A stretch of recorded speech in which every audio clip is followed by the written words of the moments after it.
વિસાવદરમાં અત્યારે હાલ રાજકીય રંગ જામ્યો છે અને હવે આવતીકાલે મતગણતરી થવાની છે. ક્યાંક અત્યારે લોકચર્ચામાં પણ એવું આવી રહ્યું છે કે આમ આદમી પાર્ટીના નેતા જે ગોપાલ ઇટાલિયા છે, જે ત્યાંના ઉમેદવાર છે, એ આ વખતે વિસાવદરની જે બેઠક છે તે જીતી રહ્યા છે. પરંતુ ક્યાંક ઘણા બધા સવાલો છે ને આ જ સવાલોને લઈને આજે મારે વાતચીત કરવી છે ને મારી સાથે વાતચીત કરવા માટે ડેડિયાપાડાના ધારાસભ્ય ચૈતરભાઈ વસાવા જોડાયા છે. ચૈતરભાઈ, સૌથી પહેલા તો નિર્ભય ન્યૂઝમાં તમારું સ્વાગત છે. જી ધન્યવાદ બેન.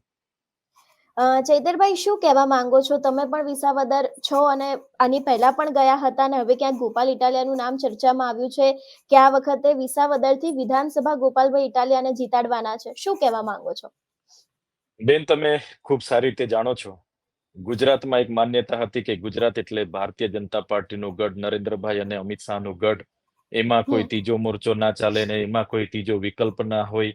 પણ જે પ્રકારે ગુજરાતમાં ભારતીય જનતા પાર્ટી અને વિપક્ષ તરીકેની ભૂમિકામાં કોંગ્રેસ હતી અને છેલ્લા 30 વર્ષમાં તમે જોયું કે એ ચાહે તાલુકા જિલ્લા પંચાયતો હોય, વિધાનસભા હોય કે લોકસભા હોય, જે ભૂમિકામાં વિપક્ષ હોવું જોઈએ તે ન હોવાના કારણે 2022માં આમ આદમી પાર્ટી ગુજરાતમાં લડી 41 લાખ મત અમને મળ્યા અને અમારા જેવા 5 ધારાસભ્ય ચૂંટાયા.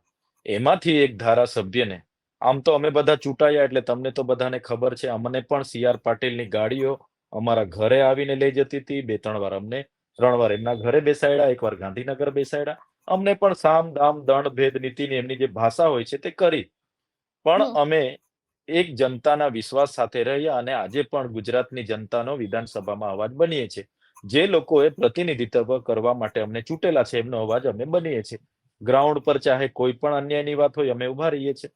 તો ભૂપતભાઈએ લોકોએ એમના પર મૂકેલા ભરોસાને તોડીને એમના નિજી સ્વાર્થ માટે અને ભારતીય જનતા પાર્ટીના 161 ધારાસભ્ય હોવા છતાં, કોઈ પણ સરકારને જરૂરત ન હોવા છતાં ભૂપતભાઈને એમણે લઈ લીધા, તોડી લીધા. તો જે આક્રોશ લોકોમાં હતો એ આક્રોશ અમે લોકોમાં જોયો કે ભાઈ એક પ્રતિનિધિએ લોકોનું પ્રતિનિધિત્વ કરવાનું હોય, એમની સાથે ઉભા રહેવાનું હોય, એના કરતા પોતે નિજી સ્વાર્થમાંથી બેસી જાય અને પ્રતિનિધિત્વ વિનાનો આખો વિસ્તાર થઈ જાય. તો પછી અમે લોકોની વચ્ચે રહ્યા. અમે નક્કી કર્યું, અમારી કાર્યકારિણીની બેઠક મળી દિલ્હીમાં અને ગોપાલભાઈના નામની સર્વાનુમતે નક્કી થયું કે ભાઈ એવો મજબૂત નીડર જોઈએ અને જે લોકોને ન્યાય આપે. ને ગોપાલભાઈના નામની સહમતિ બની. ગોપાલભાઈ વિધાનસભામાં નામ એમનું ડિક્લેર થયું ને તમે તો જાણો છો કે આખા ગુજરાતની પણ આખા દેશના મીડિયાએ પણ નોંધ લીધી, બુદ્ધિજીવી લોકોએ પણ કીધું કે વાત બરાબર છે, ગોપાલભાઈએ આમાં મજબૂતાઈથી લડત આપી શકશે ને ખૂબ સારી રીતે અમે લડ્યા છે. તમામ લોકોની વચ્ચે અમે ગયા છે. અમારી જે વાત હતી, લોકોના જે મુદ્દા હતા એ લઈને અમે ગયા છે અને લોકોએ અમને આવકાર આપ્યો અને લોકોએ આશીર્વાદના રૂપે ખૂબ સારું મતદાન પણ કર્યું છે. એટલે આ વખતની જે એ વિસ્તારની વાત હતી કે ભાઈ ભારતીય જનતા પાર્ટીનું સંગઠન ખૂબ મજબૂત હોય છે, આમ હોય છે, તેમ હોય છે.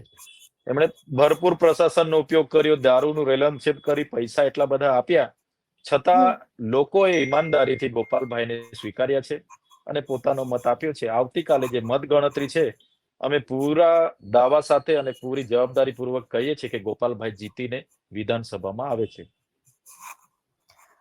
ચૈતરભાઈ, ક્યાંક વિસાવદરમાં અત્યારે એવું કહેવાય રહ્યું છે કે આ જીત ગોપાલ ઇટાલિયાની છે. એટલે આમ તો એ આમ આદમી પાર્ટીમાંથી આવે છે, તો શું ગોપાલ ઇટાલિયા જીતશે તો લોકોના મનમાં આમ આદમી પાર્ટી નથી પણ ગોપાલભાઈ ઇટાલિયા વધારે છે કે એમને ખેડૂતો સાથે વાતચીત કરી, એમને લોકોના પ્રાણ પ્રશ્નો સાંભળ્યા, જે પણ કામ કર્યું એ ક્યાંક ગોપાલ ઇટાલિયા દ્વારા કર્યું એવું લોકો કહી રહ્યા છે. એના ઉપર શું કહેવું છે?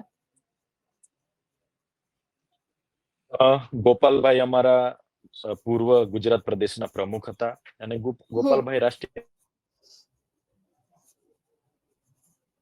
પૂરતા નથી પણ આખા ગુજરાતના નેતા છે. બીજું કે ગોપાલભાઈના સર્વાનુમતે નામ જાહેર થયું ત્યારબાદ અમારી કાર્યકારિણીની બેઠક મળી દિલ્હી. માન્ય અરવિંદ કેજરીવાલજીની માર્ગદર્શન હેઠળ માન્ય ગુજરાતના પ્રભારી ગોપાલરાયજી, દુર્ગેશ પાઠકજી અને ગુલાબસિંહ યાદવજીના માર્ગદર્શન હેઠળ અમારા પ્રદેશ પ્રમુખ ઈશુદાનભાઈ ગઢવીના માર્ગદર્શન હેઠળ અમે બધા એક ટીમ બનીને લડ્યા છે. એટલે ગોપાલભાઈના મનમાં કે અમારા બધાના મનમાં એવું જરાય કંઈ નથી. હા, લોકો સહજતાથી વિચારતા હોય કે ભાઈ ગોપાલભાઈ એમનું પ્રયાસો, એમના કામ કરવાની રીત, એમની ભાષા બોલી નાનામાં નાના માણસને સાથે રાખવાની જે એમની રીત છે એનાથી લોકો વધારે પ્રભાવિત છે. પણ આમ હમ આદમી પાર્ટી, ગોપાલભાઈ અમે બધા એક થઈને લડ્યા છે અને એનું જ પરિણામ આવતીકાલે આવવાનું છે અને આમ આદમી પાર્ટીના ઉમેદવાર ગોપાલભાઈ જીતવાના છે. એટલે જે પ્રમાણે ચૈતરભાઈએ કહ્યું કે હવે આવતીકાલે જે પરિણામ સામે આવશે એની અંદર પણ ગોપાલ ઇટાલિયા છે વિજેતા થવાના છે. એટલે હવે આગામી સમયમાં જોવાનું રહેશે કે જે પ્રમાણે અત્યારે હાલ આમ આદમી પાર્ટીના નેતાઓ દ્વારા આત્મવિશ્વાસ તો વ્યક્ત કરવામાં આવ્યો છે કે ગોપાલ ઇટાલિયા જીતી રહ્યા છે, પરંતુ હવે ગઈકાલે ખબર પડશે કે આની અંદર કોણ બાજી મારી જાય છે. તમારું શું માનવું છે આ વિષયને લઈને? અમને કમેન્ટ કરીને ચોક્કસથી જણાવજો. તેની સાથે અમારી ચેનલ નિર્ભય ન્યૂઝને લાઇક, શેર અને સબસ્ક્રાઇબ કરવાનું ભૂલશો નહીં. નમસ્કાર.